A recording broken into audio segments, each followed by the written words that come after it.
اعوذ باللہ من الشیطان الرجیم، بسم اللہ الرحمن الرحیم۔ سورۃ البقرہ کا ریکیپ دیکھ لیتے ہیں۔ ہم نے سب سے پہلے پڑھا تھا کہ البقرہ کو پڑھنا اور البقرہ کو چھوڑ دینا، اس کے بارے میں نبی صلی اللہ علیہ وسلم نے کیا فرمایا تھا کہ پڑھنا باعث برکت ہے اور سورۃ البقرہ کا چھوڑ دینا باعث حسرت ہے۔ یہ جو آپ کو سورۃ البقرہ دی گئی ہیں، اس کے بیک سے اگر آپ دیکھیں تو دیکھیں یہاں پہ کیا لکھا ہوا ہے، نبی صلی اللہ علیہ وسلم کی وہی والی حدیث، تم سورۃ البقرہ لازماً پڑھو کیونکہ اس کو پکڑنا باعث برکت اور اس کو چھوڑنا باعث حسرت ہے۔ ہاں، باطل اس سے مقابلے کی طاقت نہیں رکھتا، ٹھیک ہے؟ تو باطل اس سے مقابلے کی طاقت نہیں رکھتا۔ اسی میں ہم نے ایک اور موٹیویشن پڑھی تھی کہ ہم اپنے گھر میں سورۃ البقرہ کی تلاوت ڈیلی بیس پہ لگائیں، صبح لگائیں، دوپہر لگائیں، شام لگائیں، جب مرضی، لیکن ضرور اس کو اگر آپ خود پڑھ سکتے ہیں تو خود پڑھ لیں، اگر آپ تلاوت لگا سکتے ہیں تو تلاوت لگا لیں، ٹھیک ہے؟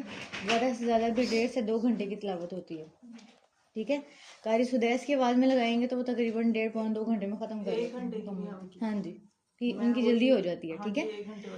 تو وہ والی لگا لیں، ٹھیک ہے؟ آگے چلتے ہیں۔ پھر ہم نے سورۃ البقرہ کے سٹارٹ میں 3 طرح کے لوگ پڑھے، ٹھیک ہے؟ نمبر 1 متقین، نمبر 2 کافرین، نمبر 3 منافقین۔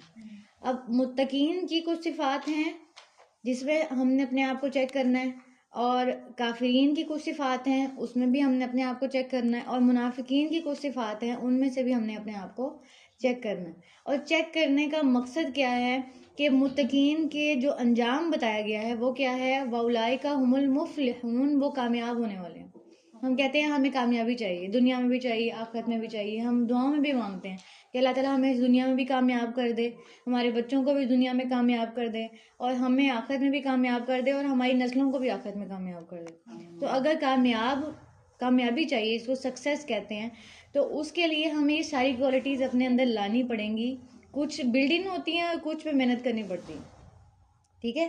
کچھ چیزیں ایسی ہوتی ہیں جو آپ کے سافٹ ویئر کا حصہ ہوتی ہیں، مطلب آپ بائی نیچر، بائی برتھ، آپ کے اندر وہ چیز رکھ دی گئی ہوتی ہے اللہ تعالیٰ کی طرف سے۔ کوئی انسان بہت زیادہ پولائٹ ہوتا ہے، کوئی انسان بہت زیادہ غصے والا ہوتا ہے۔ اچھا، کچھ چیزیں ہوتی ہیں نا کہ وہ ایک کہتے ہیں اس کی تو نیچر ہی ایسی ہے، تو نیچر ہی ایسی ہونے کا مطلب یہ نہیں ہے کہ وہ چینج نہیں کی جا سکتی، ٹھیک ہے؟ ایک نیچر ہوتی ہے جو بائی برتھ ہوتی ہے، ایک نیچر ہوتی ہے جس کو ہم خود بناتے ہیں، ٹھیک ہے؟ اللہ تعالیٰ نبی صلی اللہ علیہ وسلم کے ذریعے ہمیں پیغام دیتے ہیں کہ اللہ تعالیٰ نے اسلام کی جو فطرت ہے وہ انسان کے اندر رکھ دی ہے، اور پھر جب وہ بچہ پیدا ہوتا ہے تو وہ کس پہ پیدا ہوتا ہے، فطرت پہ پیدا ہوتا ہے، یعنی کہ اگر اس کو ماحول اچھا مل جائے تو وہ کس طرح سے گرو کرتا ہے، اور اگر اس کو ماحول ملے کچھ اور، جیسے آگے ہی نبی صلی اللہ علیہ وسلم نے فرمایا کہ پھر چاہے اس کے والدین اس کو یہودی بنائیں یا نصرانی بنا دیں، اب جس طرح کے اس کو والدین ملے ہوتے ہیں وہ اس طرح کے جو ہے وہ ماحول میں ڈھل جاتا ہے۔ ایک پودا جب کسی جگہ سے پھوٹتا ہے کہ زمین سے، تو وہ اپنے ایٹماسفیئر کے اکارڈنگ بڑھتا ہے، جس طرف کو اس کو سن لائٹ ملتی ہے اس طرف کو گرو کرنا شروع کر دیتا ہے۔ اکثر ہم نے دیکھا ہوگا نا، کیونکہ اس کو سن لائٹ چاہیے ہوتی ہے اپنی خوراک بنانے کے لیے، تو وہ اس طرف کو موو کرنا شروع کر دیتا ہے۔ تو اسی طرح انسان بھی پہلے جب پیدا ہوتا ہے، ہر بچہ تو فطرت سلیم پہ پیدا ہوتا ہے، اس کے دل میں یہ آواز ہوتی ہے کہ میرا ایک رب ہے اور میں نے اس کے پاس واپس جانا ہے، یہ اس کے اندر آواز ہوتی ہے۔ لیکن یا ضمیر یا ہمارے گناہ یا ہمارے آس پاس کا ماحول اس آواز کو کسی نہ کسی حد تک دبا دیتے ہیں۔ جب ہم اللہ تعالیٰ کے قرآن مجید کے ساتھ جڑتے ہیں، جیسے کہ ہم سورۃ بقرہ سے اس کا آغاز کر رہے ہیں، تو اس کا مقصد کیا ہے کہ وہ جو اندر کی فطرت سلیمہ ہے نا وہ قائم رہے، وہ جو کہیں نہ کہیں دب گئی ہے نا دنیاوی چیزوں میں، اور ہمیں ایک جو اندر سے آتا ہے کہ میں نے اپنے رب کے پاس واپس جانا ہے، وہ چیز رینیو ہو جائے، ٹھیک ہے؟ چلیں، یہ اگر ہم کافرین کا انجام دیکھیں تو ان کے لیے کیا تھا، وَلَهُمْ عَذَابٌ عَظِيمٌ، اس لیے ہمیں وہاں پہ اپنے آپ کو چیک کرنے کی ضرورت ہے۔ ان کی خصوصیت کیا تھی کہ ان کو ڈراؤ نہ ڈراؤ ان کے لیے کوئی فرق نہیں ہے، ٹھیک ہے جی؟ اور پھر منافقین کی طرف آئیں تو ان کا تو بھی انجام آگے آئے گا، لیکن ان کی کیا کہ ابھی تک کوالٹیز، جس کو کوالٹی نہیں کہا جا سکتا بلکہ کیا کہا جا سکتا ہے، ڈیزیز کہا جا سکتا ہے، کہ بیماری کیا ہے، کیونکہ اللہ تعالیٰ اس کو ڈیزیز کہتے ہیں نا جی۔ اسلام کی محفل میں جاتے ہیں تو آپ صلی اللہ علیہ وسلم کے پاس تو وغیرہ کہ ہم آپ کے ساتھ جب باہر نکلتے ہیں تو پھر وہ مذاق اڑاتے ہیں، ایک سائڈ پہ کچھ اور دوسری سائڈ پہ کچھ اور، دو چہروں والا انسان، ادھر کچھ اور ادھر کچھ اور۔ جیسے فار ایگزامپل اس کو ہم نے تو یہ کہا نا کہ وہ ایٹیٹیوڈ میں بھی، اور پھر ہم نے اس پہ ڈریسنگ پہ بھی بات کی تھی کہ ہم ایک ڈریسنگ سے کہیں اور جائیں اور دوسری ڈریسنگ سے کہیں اور جائیں. سعودی عرب جائیں تو ابایا پہن لیں اور پاکستان آئیں تو ابایا اتار دیں. ٹھیک ہے، ابایا سے مراد یہ ہے کہ وہاں جا کے اپنے آپ کو کور کر لیں کیونکہ رول ہے، اور یہاں آ کے اتار دیں کیونکہ یہاں کوئی رول نہیں ہے. تو خدا تو سعودی عرب ہو، امریکہ ہو، افریقہ ہو، کوئی بھی جگہ ہو، اللہ تعالیٰ تو وہی ہے نا. اللہ تعالیٰ تو وہی ہے نا آپ کا، وہ تو ہر جگہ پہ ہے نا، وہ تو آپ کے ساتھ ہے ہر وقت. آپ کی جو ہے وہ ہر چیز کو نوٹ کیا جا رہا ہے فرشتوں کے ذریعے کہ آیا اس کے لیے رب جو ہے وہ پریورٹی ہے، تو یہ جہاں بھی چلا جائے گا اس کے لیے پریورٹی وہی ہے. وہ پاکستان میں ہو، وہ پاکستان کے کسی گاؤں میں ہو. ٹھیک ہے، یہ نہیں کہا جا سکتا کہ شہری لوگ تو پردہ کر لیتے ہیں، شہری لوگ تو ہم نے تو کھیتوں میں کام کرنے ہوتے ہیں. جنہوں نے وہاں بھی کرنے ہوتے ہیں وہ وہاں پہ بھی کر لیتے ہیں. جنہوں نے اپنے آپ کو کور کرنا ہوتا ہے، جنہوں نے دو رخ نہیں کرنے ہوتے کہ میرا رب مجھ سے کیا چاہتا ہے اور میں جب دوسری گیدرنگ میں جاتی ہوں تو میرا حلیہ کیا ہوتا ہے. ٹھیک ہے، اور اس کے علاوہ کیا تھا، منافقین کے اندر جھوٹ کی بیماری تھی اور دھوکہ، امانت میں خیانت کرتے ہیں. امانت میں خیانت میں ہم نے کیا کیا پڑھا تھا کہ امانتیں کیا کیا ہوتی ہیں؟ کسی بات بھی ہمارے پاس امانت ہے، کسی کا راز بھی ہمارے پاس امانت ہے، کسی کا مال بھی ہمارے پاس امانت ہے، اور کسی کی عزت وہ بھی ہمارے لیے حرام ہے کہ ہم اس کی عزت اچھالیں. ٹھیک ہے، تو یہ جو چیز ہے یہ منافقین کے اندر پائی جاتی ہے. پھر اس کے علاوہ یہاں پہ یہ تھا کہ وہ اصلاح کے نام پہ کیا کرتے ہیں؟ فساد کرتے ہیں. دو لوگوں میں صلح کرانے کی بات کرتے ہیں، لیکن ان کا پس پشت جو پیچھے نظریہ ہوتا ہے وہ کیا ہوتا ہے کہ ان کی آپس میں نہ بنے. ٹھیک ہے، تو یہ ساری چیزیں جو ہیں یہ ہم نے اپنے اندر چیک کرنی ہے کہ ہم بحیثیت عورت اپنے جو باتیں ہیں ان میں سے جھوٹ کو کتنا نکال پائے ہیں، دھوکے کو کتنا نکال پائے ہیں، اور دو رخے پن کو کتنا نکال پائے ہیں. دو رخا پن ختم ہوگا تو ہی ہم آگے بڑھ سکتے ہیں، متقین کی طرف جا سکتے ہیں. ہاں، بظاہر تو اگر ہم اپنی زبان سے بات کہیں کہ میں نہیں چاہتی کہ میں کسی کا دل دکھاؤں، چاہتے ہیں نا ہم سب، میں کسی کا دل نہیں دکھانا چاہتی، لیکن جب موقع آئے تو ہم اپنی زبان کو کنٹرول نہ کریں. تب زبان کیا ہوتی ہے؟ زبان اگلے بندے کا دل چیر دیتی ہے، اس کو جو ہے وہ بہت یہ کہہ لیں کہ زبان ہی ہے جو اگلے بندے کا دل توڑ دیتی ہے. پھر ہم ایک طرف کہہ رہے ہوتے ہیں کہ میں کسی کا دل نہیں توڑنا چاہتی، تو جب ہم یہ چاہتے ہیں تو پھر ہمیں کچھ کرنا بھی پڑے گا، اور وہ ہے اپنی زبان کو کنٹرول کر لینا، اپنے ایکشنز کو کنٹرول کر لینا. اگر ہم چاہتے کچھ اور ہیں اور کرتے کچھ اور ہے، یہ بھی دو رخا پن ہے. چاہتے ہیں ہم جنت میں جائیں اور کام کرتے ہوئے بس ہاں جی اب تو ہمت نہیں ہے. ٹھیک ہے، اور چاہتے ہیں کہ اللہ تعالیٰ جو ہے وہ ہمیں بخش دے، لیکن ہم توبہ ہی نہیں کرتے، ہم استغفار ہی نہیں کرتے. دیکھیں نا، اگر فار ایگزامپل ہم چاہتے ہیں تو وہ ہمارے عمل میں نظر آنا چاہیے نا. تو اللہ تعالیٰ تو ویسے بھی معاف کر سکتے ہیں، لیکن جب ہم توبہ کرتے ہیں تو یہ ایک قسم کا اللہ تعالیٰ کے آگے سبمیشن ہوتا ہے کہ اللہ تعالیٰ ہم آئی واز رانگ، میں غلط تھی. ٹھیک ہے، اپنی غلطی کو ایڈمٹ کر لیتے ہیں نا جب، تو سامنے والے کے لیے معافی کے ساتھ رحم بھی آتا ہے. ایک ہوتی ہے معافی، اللہ تعالیٰ جس کو چاہے بخش دے، ہاں جی بخش دے، لیکن اس کے لیے سم کنڈیشنز کیا ہیں کہ آپ رجوع بھی کریں اس کی طرف. جب آپ رجوع کریں گے تو اس کی معافی کے ساتھ رحم آئے گا. ٹھیک ہے، وہ اضافی چیز آئے گی آپ کے پاس. جیسے فار ایگزامپل اگر والدین ہیں، بچے کبھی کبھی والدین کے ساتھ زیادتیاں کر جاتے ہیں، کیا والدین معاف نہیں کرتے؟ کر دیتے ہیں نا. لیکن جب بچہ خود سوری کرتا ہے، آ کے اپنی غلطی کو ایڈمٹ کرتا ہے، تو اس معافی کے ساتھ کیا آتا ہے؟ رحم آتا ہے نا. وہ بچہ جو ہے وہ آپ کو زیادہ آپ اس کو حق کر لیتا ہے، آپ کہتے ہیں کوئی بات نہیں بیٹا، اور اگر ویسے معاف کرنا پڑے کرتا میں معاف ہوں کر ہی دیتی، کیونکہ ماں اور باپ کا دل ایسا ہے کہ وہ نہیں چاہتے کہ ہمارے بچے کسی نہ کسی مصیبت میں پڑے، ہم ان کو معاف کر دیں. لیکن جو اپنی زبان سے شو کرواتا ہے کہ میں رجوع کر رہا ہوں، اس کے ساتھ رحمت بھی آتی ہے. یہی چیز اللہ تعالیٰ کے معاملے کے ساتھ ہے کہ اللہ تعالیٰ ہمیں معاف کرنا چاہے معاف کر سکتا ہے، لیکن جب ہم رجوع کرتے ہیں اس کی طرف تو اس معافی کے ساتھ رحمت آتی ہے. ٹھیک ہے، تو یہ دو رخا پن بھی نہیں کرنا کہ ہم چاہتے تو ہیں کہ اللہ ہمیں معاف کر دے لیکن ہم رجوع نہیں کرتے. ہم چاہتے تو ہیں کہ اللہ تعالیٰ ہمیں جنت میں جگہ دے پر ہم عمل نہیں کرتے. ہم چاہتے تو ہیں ہم کسی کا دل نہ دکھائیں لیکن ہم اپنی زبان پہ کنٹرول نہیں کرتے. ٹھیک ہے، تو یہاں پہ بہت ضروری ہے. اور جھوٹ بھی دیکھیں، جھوٹ اور دھوکہ بھی کس کی طرف سے ہے؟ زبان کی طرف سے ہے. جھوٹ کہاں سے بولا جاتا ہے؟ دھوکہ کہاں سے دیا جاتا ہے؟ ہاتھوں سے دھوکہ دیا جاتا ہے. کچھ نہ کچھ ایسا عمل کیا جاتا ہے, کچھ نہ کچھ ایسا بولا جاتا ہے جس سے پتہ چلتا ہے یہ بندہ دھوکہ دے رہا ہے. ٹھیک ہے, انٹینشنز کا اظہار زبان سے ہوتا ہے. تو منافقین میں جو سب سے بیسک چیز ہے نا وہ یہ ہے کہ ہم اپنی زبان پہ کنٹرول کر لیں. ہم اپنی زبان کو کنٹرول کر لیں گے غلط بولنے سے, جھوٹ بولنے سے, تو وہاں پہ کام سیدھا ہو جائے گا, منافقت سے نکلنے کا راستہ آسان ہو جائے گا. اچھا جی, پھر ہم نے یہاں تک پڑھا تھا کہ وہ اللہ تعالیٰ کہتے ہیں کہ وہ تو مذاق کر رہے ہیں مومنوں کے ساتھ, اللہ ان کے ساتھ مذاق کر رہا ہے اور ان کو ڈیل دے رہا ہے. اور یہ مقصد نہیں ہے کہ وہ ہم اکثر دنیا میں کہتے ہیں کہ یہ سارا ظلم ہو رہا ہے تو اللہ تعالیٰ کہاں ہے. کئی ایتھیسٹ اس چیز کو ہائی لائٹ کرتے ہیں کہ اللہ کدھر ہے, پھر آپ تو کہتے ہیں کہ اللہ تعالیٰ جو ہے وہ بڑا انصاف کرنے والا ہے, بڑا ایسے کرنے والا ہے, رحم کرنے والا ہے. تو یہ دنیا میں اتنی ناانصافیاں ہو رہی ہیں تو یہ کہاں, مطلب ان کی کیوں نہیں رسی پکڑی جا رہی؟ تو اللہ تعالیٰ کیا کہہ رہے ہیں, وَيَمُدُّهُمْ فِي طُغْيَانِهِمْ يَعْمَهُونَ, ان کو اللہ تعالیٰ ان کی سرکشی میں ڈھیل دے رہا ہے. ڈھیل دینے کا مقصد یہ ہوتا ہے کہ جب رسی کھینچی جائے تو ایک دفعہ سب کے لیے عبرت ہو جائے. جیسے فرعون نے کتنا ظلم کیا بنی اسرائیل پہ, ان کے بچوں کو ذبح کر دیتا تھا. کیوں؟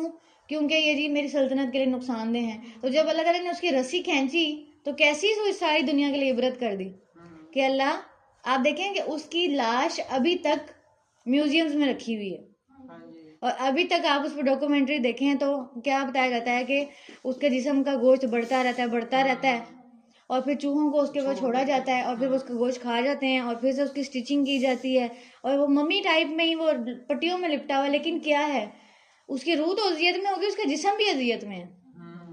کیونکہ اس نے کیا کہا تھا, انا ربکم الاعلی, اس نے اپنے آپ کو رب سے بھی اعلیٰ کہا تھا. ٹھیک ہے, تو یہ ساری چیزیں کس میں آ جاتی ہیں کہ جب سرکشی میں اللہ تعالیٰ کسی کو ڈھیل دیتا ہے تو وہ اس لیے دیتا ہے کہ جب اس کی رسی کھینچی جائے تو وہ پورے جہان کے لیے عبرت ہو جائے. چلیں جی آگے کنٹینیو کرتے ہیں, ریکیپ ہو گیا آیت نمبر 16 سے. اعوذ باللہ من الشیطان الرجیم, بسم اللہ الرحمن الرحیم. ہاں جی پہلا سپارہ سورۃ البقرہ آیت نمبر 16. اولئک الذین اشتروا الضلالۃ بالہدی فما ربحت تجارتهم وما كانوا مہتدین. یہی لوگ ہیں جنہوں نے خرید لی گمراہی بدلے ہدایت کے, تو نہیں فائدہ دے گی تجارت ان کی, اور نہ تھے وہ ہدایت پانے والے. تو یہ انہی کا انجام بتایا جا رہا ہے. وہاں پہ پہلے متقین میں کہا گیا تھا کہ اولئک هم المفلحون, اور ان کے لیے ان کے رب کی طرف سے ہدایت ہے, ہدی من ربہم. یہاں پہ کہا جا رہا ہے وما كانوا مہتدین. اس کا مطلب ہے منافقت ایسی چیز ہے جو انسان کو ہدایت سے روک لیتی ہے. مثلہم کمثل الذی استوقد نارا. اب یہاں پہ اللہ تعالیٰ کچھ مثالیں بیان کر رہے ہیں. پہلے میں آیت کو پڑھتی ہوں, پھر آپ کے سامنے اس کی مثال پیش کرتی ہوں. فلما اضاءت ما حولہ ذهب اللہ بنورہم وترکہم فی ظلمات لا یبصرون. مثال ان کی ایسے ہے جیسے کسی نے آگ جلائی ہو, پھر جب اس نے ماحول کو روشن کر دیا تو اللہ ان کا نور لے گیا اور ان کو اندھیروں میں چھوڑ دیا اور وہ دیکھ نہیں پاتے. اس کی مثال ایسے ہے کہ نبی صلی اللہ علیہ وسلم جب مدینہ میں آئے تھے تو انہوں نے کس چیز کی آگ جلائی تھی؟ اسلام کی, ایمان کی, حق کی آگ جلائی تھی نا. حق کی روشنی ہوئی تھی. آگ جلانے کا مقصد ہے روشنی کرنا. جب آپ کے گھر میں لائٹ چلی جاتی ہے تو آپ کیا کرتے ہیں؟ تو اب تو ٹارچ لائٹ آن کر لیتے ہیں. ویسے کیا کرتے ہیں؟ کینڈلز یا برنرز یا کوئی آپ چیز جلاتے ہیں جس سے روشنی ہو. تو روشنی جو ہوتی ہے وہ دیکھنے کے لیے بہت ضروری ہوتی ہے. انسان کو اندھیرے میں دکھتا نہیں ہے.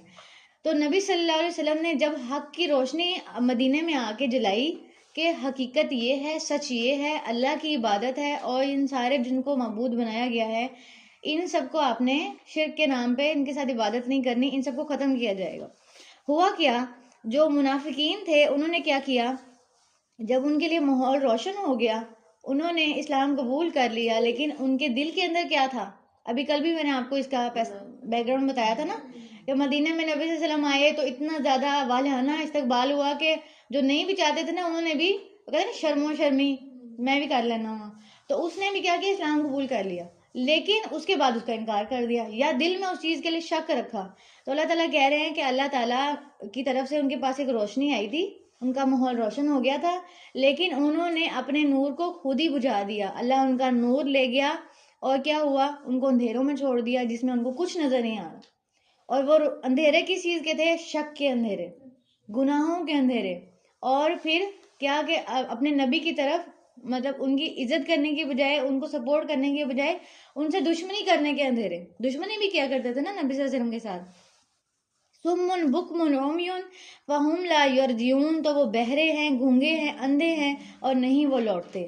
یعنی کس چیز سے بہرے ہیں؟ اصل میں بہرے نہیں ہیں, نہیں بس وہ حق سے, ہدایت سے بہرے ہیں, صحیح بات کو قبول نہیں کر رہے, دیکھ نہیں رہے, ایکسیپٹ نہیں کر رہے. ٹھیک ہے, تو یہ 3 چیزیں جو ہیں یعنی کہ کان اور آنکھیں اور اس کے بعد ہمارا دل, یہ 3 چیزیں ایسی ہوتی ہیں جن سے انسان ہدایت قبول کرتا ہے. اگر انسان کسی کی بات ہی نہیں سنے گا تو کیسے ہدایت قبول کرے گا؟ اگر انسان حق کی طرف دیکھے گا ہی نہیں تو کیسے اس کی ہدایت قبول کرے گا؟ تو یہ ساری چیزیں ضروری ہوتی ہیں. بیٹھو بیٹا, میرا ادھر بیٹھ جاؤ. او کصیب من السماء فیہ ظلمات ورعد وبرق, جیسے کہ زوردار بارش آسمان سے آئے, اس میں اندھیرے ہوں, گرج ہو اور بجلی ہو. یجعلون اصابعہم فی آذانہم, وہ اسے ڈر کے اپنے کانوں میں انگلیاں ڈال لیتے ہیں, من السواء کی بجلی کے کڑاکوں سے, حذر الموت بچنے کے لیے موت سے. واللہ محیط بالکافرین, اور اللہ گھیرنے والا ہے کافروں کو. اب یہ کس کی مثال بیان ہو رہی ہے؟ آپ تھوڑا سا اس کو امیجن کریں کہ اللہ تعالیٰ نے ایک پریکٹیکل ویڈیو ٹائپ مثال پیش کی ہے. آج کل آپ دیکھیں نا کسی میسیج کو سمجھانے کے لیے اس پہ ویڈیو بناتے ہیں تو بڑی اچھی اس کی سمجھ آ جاتی ہے. یہاں پہ بھی اللہ تعالیٰ نے ایک ویڈیو منظر نامہ پیش کیا ہے. آپ اپنے دماغ میں امیجن کریں کہ بارش ہو رہی ہے, تیز بارش ہو رہی ہے, اور اس کے اندر گرج بھی ہے اور چمک بھی ہے, یعنی بادل چمک رہے ہیں اور بجلی گرج رہی ہے. تو اب کیا ہے کہ جو بارش سے ڈرتا ہے وہ کیا کرتا ہے؟ وہ کمرے میں چلا جاتا ہے, کہتا ہے مجھے تو بہت ڈر لگتا ہے, مجھے تو بہت ڈر لگتا ہے بھائی, میں تو جا رہا ہوں اندر کمرے میں.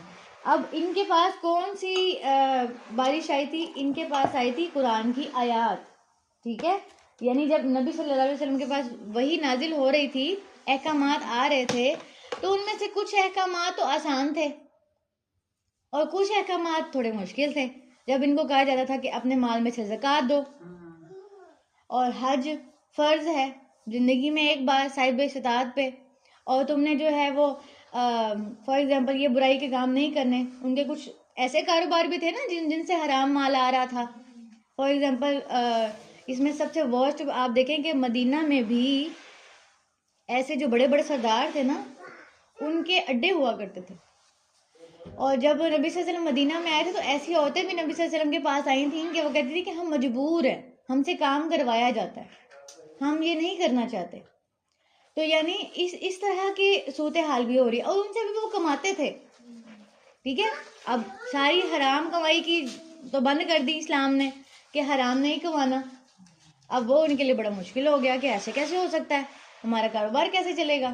آج کوئی کہہ دے کہ جی بینک سے آپ نے قرض پہ سود پہ قرض نہیں لینا, او ہو پھر ہم کہاں سے لیں, او ہو پھر ہم کہاں واپس کریں, کیا کریں. اگر آپ کو کہیں کرنٹ اکاؤنٹ کھلوانا ہے, پروفٹ اکاؤنٹ نہیں کھلوانا, وہاں پہ کچھ لوگوں کے دل میں آیا تھا یہ کیوں اسلام ایسے کر رہا ہے. اگر ہمیں گھر بیٹھے کچھ چند پیسے آ رہے ہیں تو کیوں ہمیں اس سے روکا جا رہا ہے؟ کیوں اس لیے روکا جا رہا ہے کہ اس کے جو پیچھے بیک گراؤنڈ ہے نا وہ بھی آپ کو پتہ نہیں ہے کہ جن لوگوں نے قرض لیے ہوتے ہیں وہ سود کس طرح سے پے کرتے ہیں. آپ کو تو آ رہا ہے پروفٹ اکاؤنٹ میں, آپ ہی کے پیسے سے وہ قرض دے رہے ہیں کسی غریب کو. ادھر آ جائے نا, آپ کے پیسوں سے تو وہ قرض دے رہے ہیں کسی کو, لیکن جو قرض دار ہے فار ایگزامپل وہ کیا کر رہا ہے, وہ کس اذیت سے گزر کے سود پے کر رہا ہے. اصل قرض تو وہ پے کر رہا ہے. فار ایگزامپل کسی نے اپنے ٹریکٹر لینے کے لیے, اپنی کاروبار کو وسیع کرنے کے لیے اس نے سود لیا, قرض لیا جس پہ اس کو سود دینا پڑا. اب وہ سود کیا ہے, وہ قرض تو فار ایگزامپل 1.5-2 کروڑ کا ہے, وہ پے, اس کے اوپر جو سود ہے, آپ کو پتا ہے کہ پاکستان ابھی تک کیا پے کر رہا ہے؟ ہم قرض نہیں پے کر رہے, ہماری اصل قرض تو کب کی پوری ہو چکی ہے, اس پہ جو سود ہے وہ نہیں ختم ہو رہا ہم سے. تو اس سود کی وجہ سے ہمارا ملک کا کیا بیڑا غرق ہوا ہے نا. تو سود اس لیے منع ہے کہ سود میں ایک پارٹی کا تو فائدہ ہو رہا ہوتا ہے اور دوسرا جو ہے وہ ذلیل ہو رہا ہوتا ہے.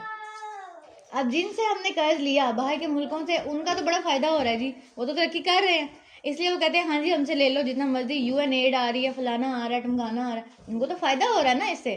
نقصان کس کو ہو رہا ہے کہ وہ ان سے کہیں کہ آپ بغیر قرض کے بغیر سود کے آپ قرض دے دیں, کبھی نہیں راضی ہوں گے, کبھی نہیں راضی ہوں گے. کوئی کسی کا بھلا کر کے راضی نہیں ہے یہاں. وہ نان مسلم مسلمانوں کا بھلا کر کے کیوں راضی ہوں گے؟ ٹھیک ہے. تو اگر کسی کو قرض دینا چاہیے تو اس صورت میں دینا چاہیے کہ اس کے اوپر سود نہ ہو. پھر یہ ہوتا ہے کہ کسی کا بھلا کرنا. اب یہاں پہ بات یہ ہو رہی ہے کہ ان کو جب کہا جاتا تھا نا کہ یہ سارے کام بند کرنے پڑیں گے تو ان کو کیا ہوتا تھا کہ جیسے ان پہ موت طاری ہو رہی ہے. اب یہ جو آیات تھیں وہ ان کو لگتی تھی جیسے بجلی چمک رہی ہے اور خوفناک ماحول بنا ہوا ہے اور ہم نہیں اسلام قبول کر سکتے. تو بہت مشکل ہے. تو یہ جو چیزیں تھیں نا، یہ آیات اور یہ احکامات ان کو لگ رہے تھے بجلی کی طرح کہ جیسے خوفناک ماحول بنا ہوا ہے اور ہم نہیں اس پہ عمل کر سکتے اور ہم جا رہے ہیں بھائی دین چھوڑ کے. ٹھیک ہے، کی وجہ سے چھوڑ جاتے تھے کہ مطلب عمل نہ کرنا پڑے، ویسے عمل نہ کرنا پڑے، کرتے تھے کہ ہم دین اپنا لائف سٹائل نہ چینج کرنا پڑے. ٹھیک ہے. تو یہ لائف سٹائل، یہ دیکھیں نا، یہی تو منافقت ہے کہ اوپر سے ابھی بات ہوئی نا آمنا، ایمان لائے ہم، وَإِذَا خَلَوْا إِلَىٰ شَيَاطِينِهِمْ قَالُوا إِنَّا مَعَكُمْ، نہیں ہم یہ کام بھی کریں گے. پھر دو کشتیوں کا سوار نہیں بن سکتے نا آپ. دو کشتیوں کے سوار نہیں بن سکتے. آپ کو ایک ہی کشتی میں بیٹھنا پڑے گا، یا ایمان والی کشتی میں یا پھر حرام والی کشتی میں. اگر آپ کو ایمان کی طرف آنا ہے آپ کو حرام چھوڑنا پڑے گا. آپ کو حرام چیز چھوڑ کے ہی اصل چیز ملے گی. ٹھیک ہے. آپ اس کو کسی بھی جگہ لگا لیں. آپ کہتے ہیں جی ایک کسی کا فار ایگزامپل ہسبینڈ ہے، پھر بھی وہ باہر افیئر چلایا، آپ اسے کیا کہیں گے؟ حرام. آپ اسے کہیں گے ایک چیز اویلیبل ہے، پھر اس کی بجائے تم دوسری کی طرف جا رہے ہو. ایسے کہیں گے نا کہ دیٹس ناٹ فیئر، یہ انصاف کی بات نہیں ہے. اللہ تعالیٰ بھی یہی کہہ رہے ہیں.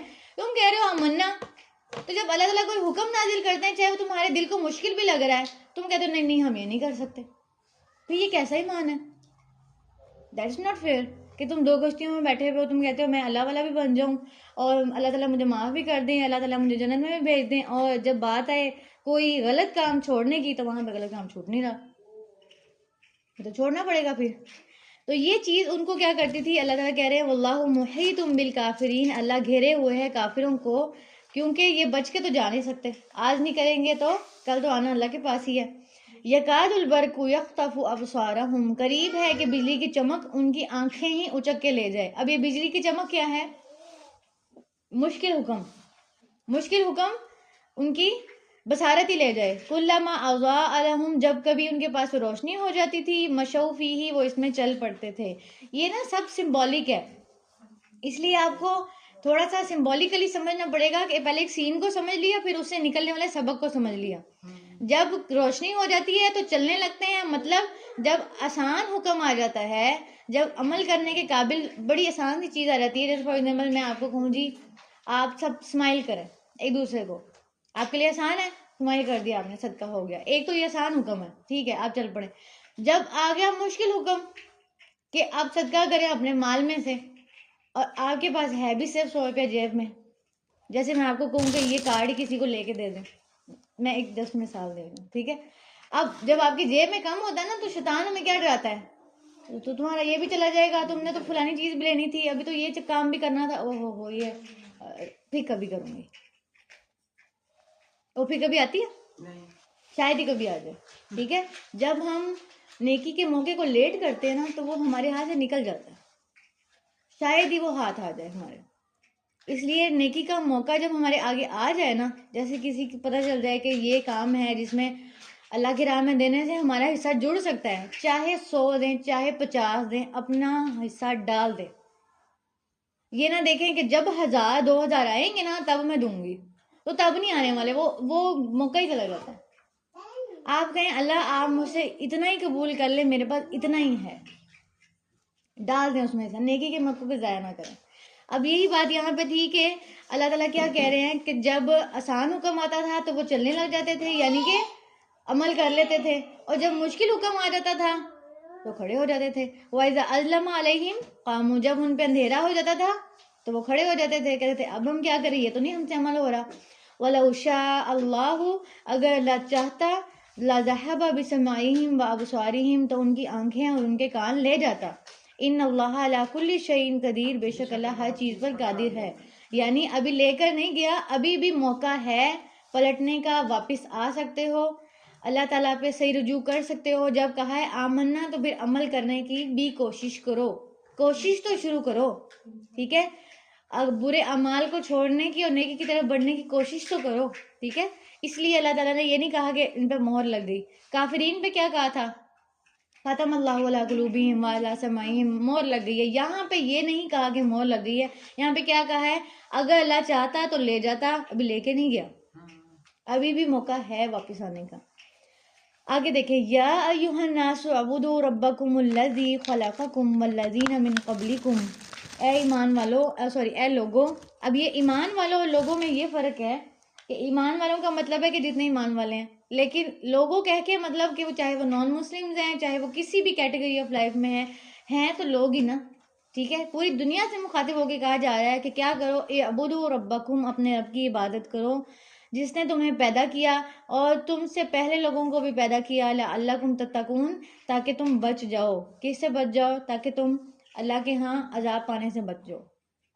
ٹھیک ہے, اور اللہ کی ناراضگی سے بچ جاؤ. تو عبادت کا مقصد کیا ہے؟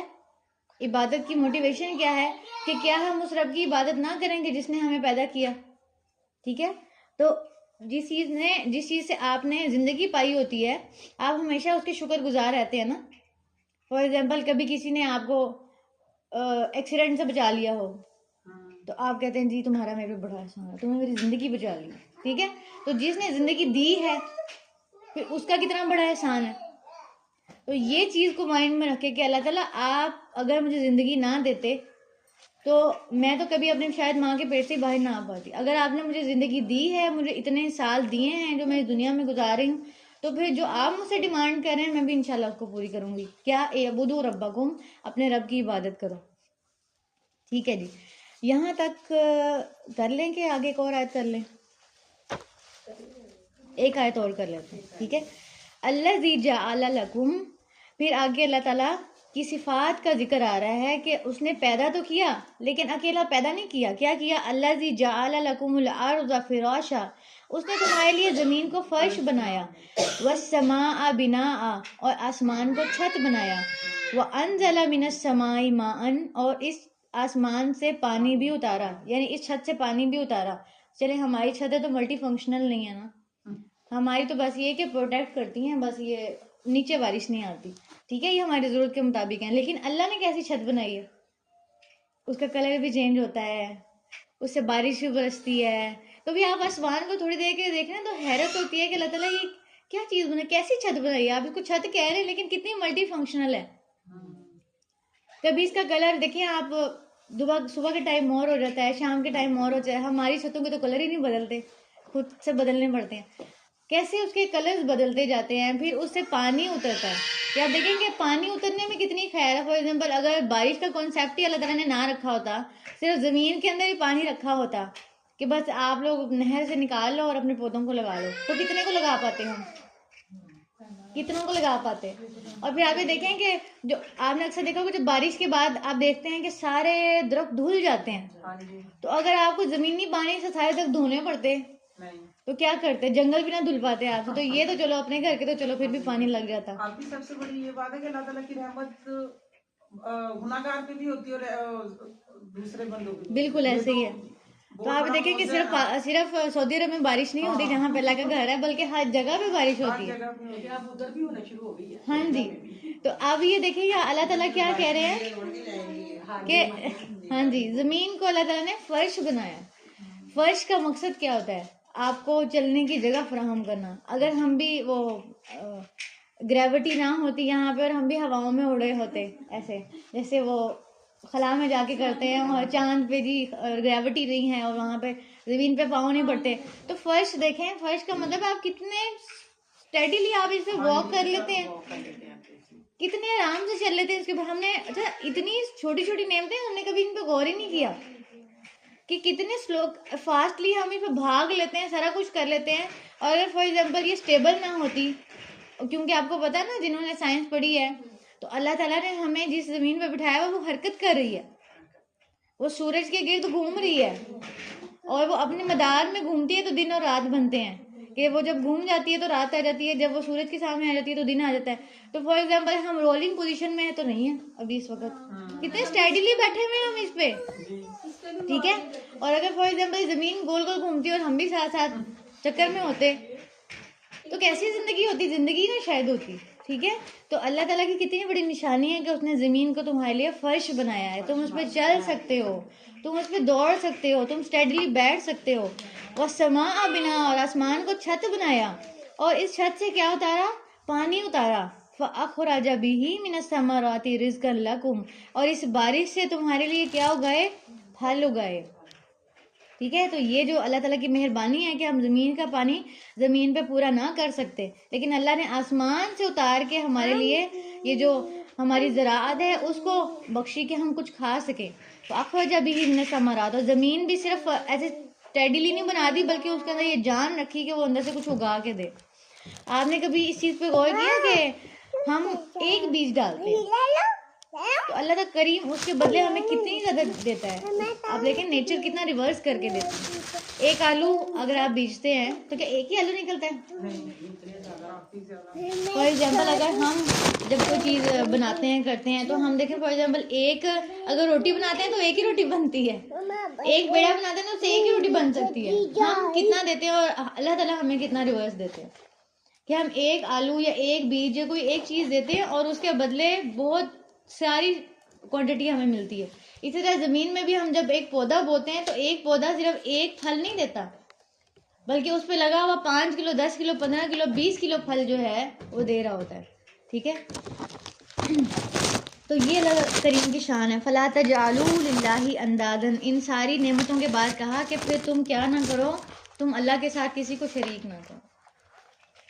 یہ ساری چیزیں پانے کے بعد بھی تم کسی اور کے پاس جاتے ہو اپنے مسئلے لے کے, کسی اور کے پاس جاتے ہو اپنے دکھ دکھڑے لے کے. حالانکہ رب تمہارے لیے کافی ہے, جو تمہارے لیے اتنا کچھ کر رہا ہے. زمین کو ذرا محسوس کریں کہ وہ یہ حرکت کرتے ہوئے زمین پہ آپ بیٹھے ہوئے ہیں, پھر آسمان سے پانی اتار کے آپ نے اس سے ہر چیز لی ہے کھانے پینے کی, پھر بھی آپ ان ساری قدرتوں کے باوجود کس کے پاس جاتے ہیں مدد کے لیے؟ چاہے انسان اسباب بن جائیں, پہلے آپ اپنے رب کو پکاریں گے, ہم اپنے رب کو پکاریں گے. یعنی کوئی بھی مسئلہ ہوا ہے نا, فار ایگزامپل جیسے فار ایگزامپل آپ نے کلاس کے لیے آنا ہے اور آپ کا ٹائم نہیں مینیج ہو رہا, ٹھیک ہے, تو آپ نے انسان آپ کے جو ہے نا انسان وسیلہ بنتا ہے کہ فار ایگزامپل یہ تم میرے بچوں کو سنبھالو, یا تم یہ کر لو, میں کلاس اٹینڈ کر رہا ہوں, یہ کر لوں, یہ ان کو اسکول بھیج دوں, یہ ایک وسیلہ ہے. لیکن پہلے مدد کس کی ہے؟ اللہ تعالیٰ کی ہے نا. تو اللہ تعالیٰ سے چھوٹی چھوٹی باتیں کیا کریں, اللہ تعالیٰ یہ کام میرا جلدی سے کر دیں, اللہ تعالیٰ یہ چیز میری فٹافٹ ہو جائے تاکہ اس چیز کے لیے ٹائم مل جائے, اللہ تعالیٰ مجھے اتنی طاقت دے دیں کہ میں اپنے گھر والوں کو بھی پوری ہو سکوں اور میں اپنے پڑھائی کو بھی کیری آن کر سکوں. کسی نہ کسی لیول پہ آپ کہیں نہ کہیں پڑھ رہے ہیں, سیکھ رہے ہیں کچھ نہ کچھ, اور یہ انسانی گروتھ کے لیے ضروری ہوتا ہے. انسانی گروتھ رک جاتی ہے جب آپ اپنے دماغ کو استعمال کرنا بند کر دیتے ہیں. ٹھیک ہے. اور وہ صرف ایک ہی سوچوں کی وجہ سے کیا ہوتا ہے کہ ہم کہتے ہیں ہم ڈپریشن میں چلے گئے. تو اس کو آن رکھیں, اس کا کنیکشن باقی رکھیں. ٹھیک ہے. اور یہ ساری چیزیں ہونے کے بعد ہمیں کیا کرنا ہے؟ اندادن نہیں بنانا, اللہ کے ساتھ کسی کو شریک نہیں بنانا. ٹھیک ہے. کسی اور سے مدد کے لیے نہیں جانا, اللہ کے پاس مدد کے لیے آنا ہے. پھر اللہ تعالیٰ اس کے لیے اسباب بنا دیتا ہے.